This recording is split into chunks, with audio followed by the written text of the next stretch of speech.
Bonjour à tous et à toutes, aujourd'hui on vient avec le patron du mois de septembre qui est la robe Nelly et qui est un patron de notre collection Take It Funny. Vous allez voir, elle a l'air très facile comme ça, mais en vérité elle a plein de petites finitions qui la rendent assez complexe et notamment une doublure en fourreau que vous avez déjà un tout petit peu apprivoisée avec la combinaison Felicie que l'on avait fait il y a 2 étés.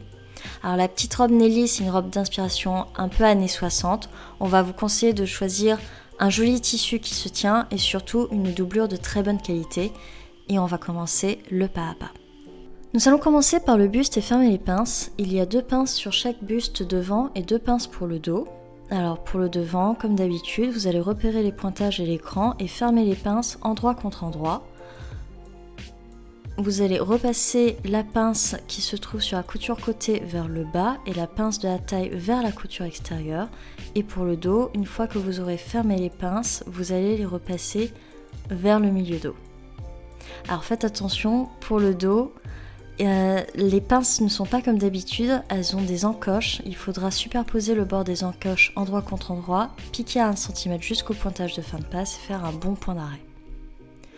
N'oubliez pas de répéter exactement les mêmes étapes pour les parties de la doublure buste, c'est-à-dire les 2 doublures buste devant et la doublure buste dos.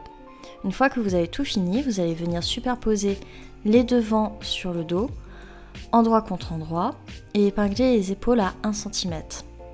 Vous allez repasser les coutures ouvertes et vous allez faire la même chose pour la doublure.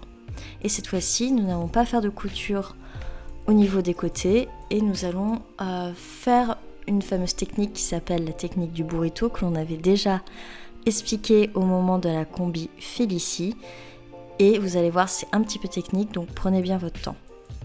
Donc une fois que vous avez bien fait vos coutures d'épaule pour la doublure et pour le tissu, vous allez endroit contre endroit épingler les devants de la doublure au devant du buste à 1 cm. Vous allez trouver le petit cran de pliure qui va servir à délimiter la patte de boutonnage sur les bustes devant et vous allez plier sur cette ligne.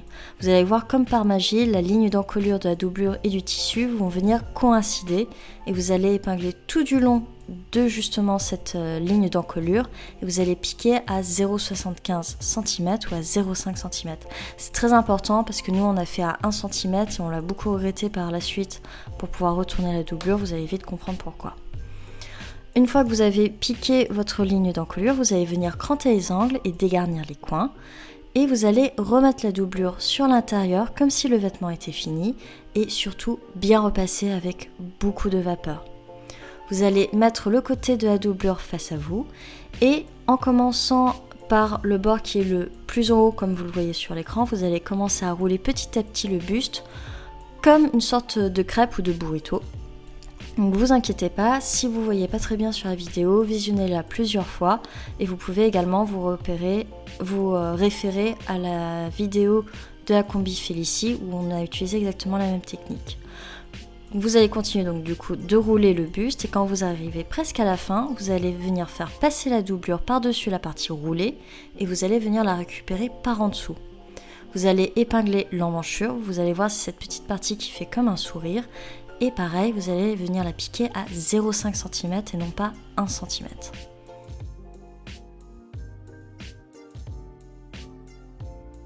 Et là, c'est là que les choses sérieuses vont commencer.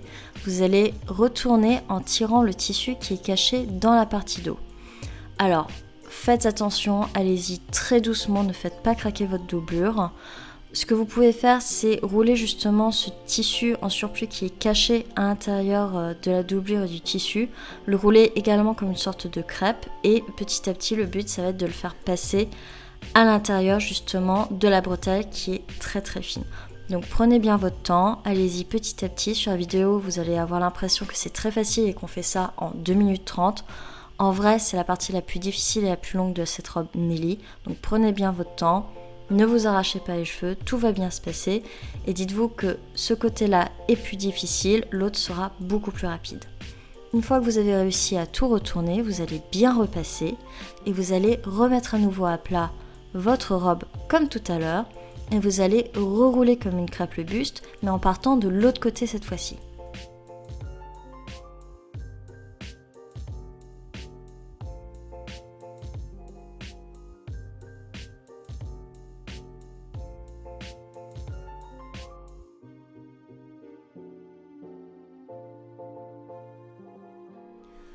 Vous allez venir épingler l'autre emmanchure à 0,5 cm et retourner à nouveau, toujours en commençant par la partie qui est cachée dans la partie dos. Et là, vous allez voir comme par magie, ce côté-là, comme il a déjà été doublé, ce sera beaucoup plus facile justement de venir retourner la doublure.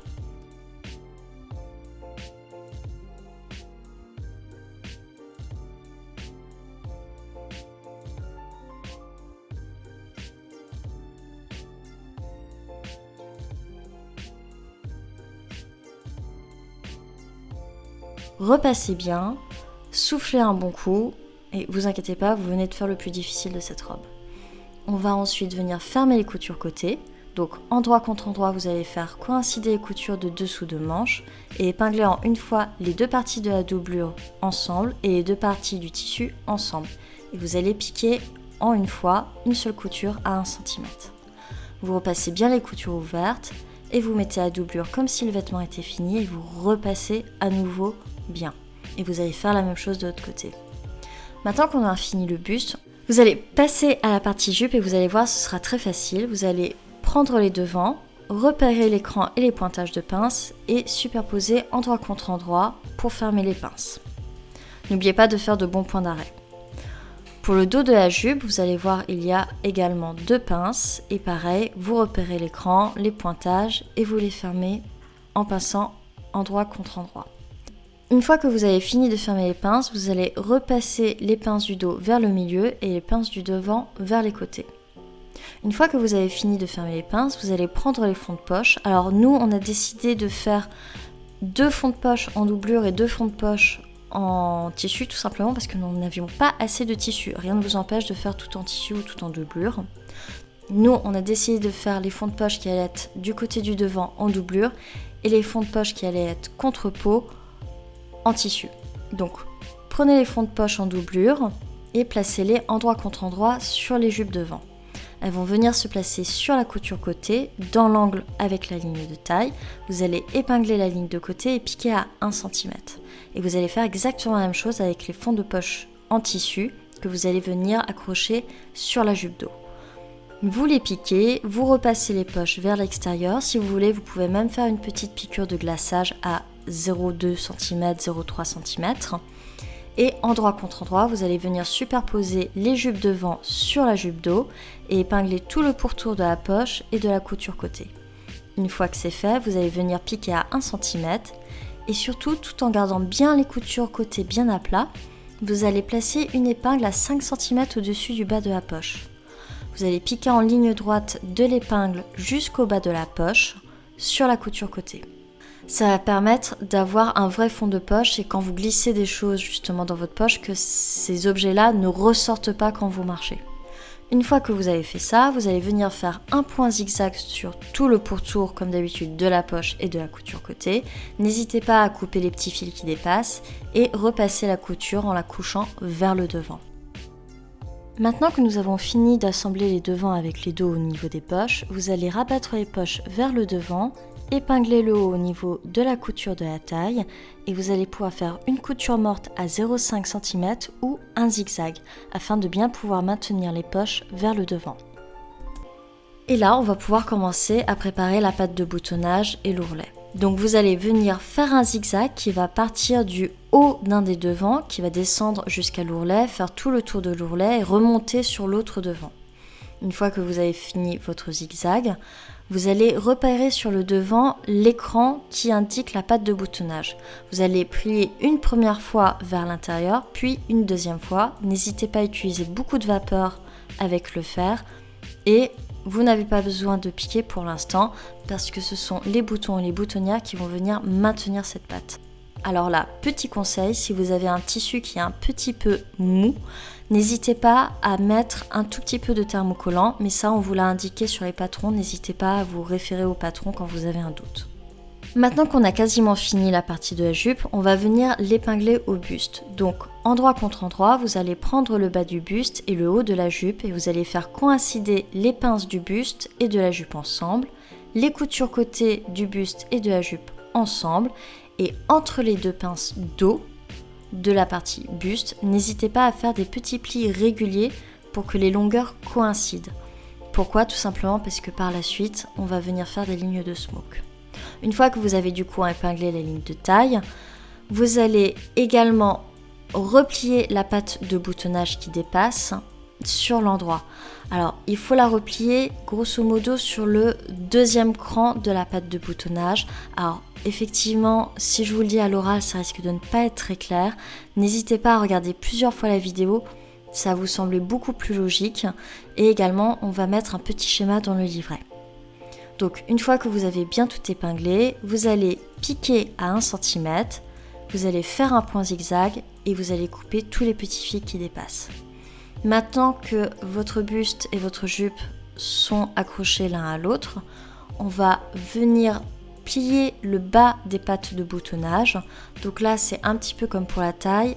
Grosso modo, on va pareil les plier sur le deuxième cran vers l'endroit et on va épingler et piquer à 3 cm du bord. Ça va vous permettre d'avoir un angle qui sera très net.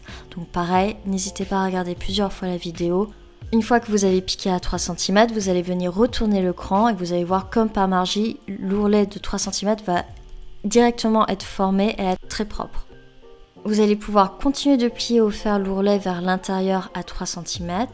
N'hésitez pas à mettre des épingles si jamais vous en sentez le besoin. Et sur l'endroit, vous allez venir piquer à 2,5 cm pour tout maintenir.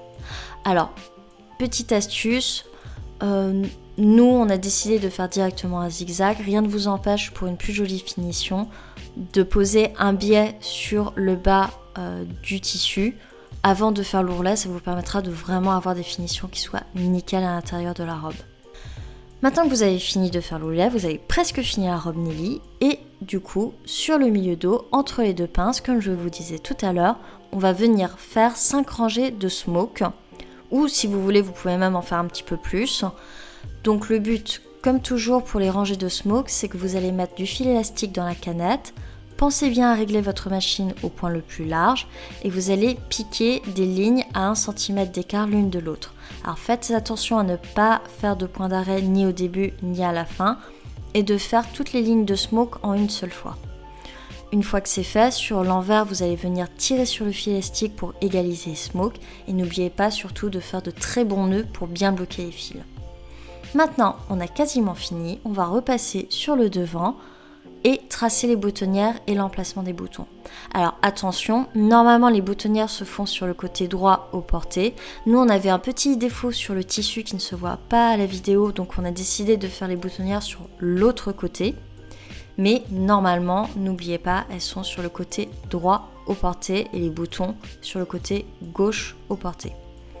Une fois que vous avez fait vos boutonnières et cousu vos boutons, j'ai envie de vous dire qu'il ne vous reste plus qu'à coudre l'étiquette Make My Lemonade et tada, vous avez fini votre robe Nelly. Et maintenant que vous avez fini votre robe Nelly, n'hésitez pas à partager les photos de vos créations sur notre Facebook Lemonade Pattern Corner. Et bonne nouvelle, avec la rentrée, nouvelle résolution au Lemonade Studio, nous allons pouvoir accorder beaucoup plus de temps aux patrons et vous allez bientôt pouvoir retrouver à nouveau les Daily Lemonade en dématérialisé sur votre espace abonné PDF. On vous dit à très bientôt.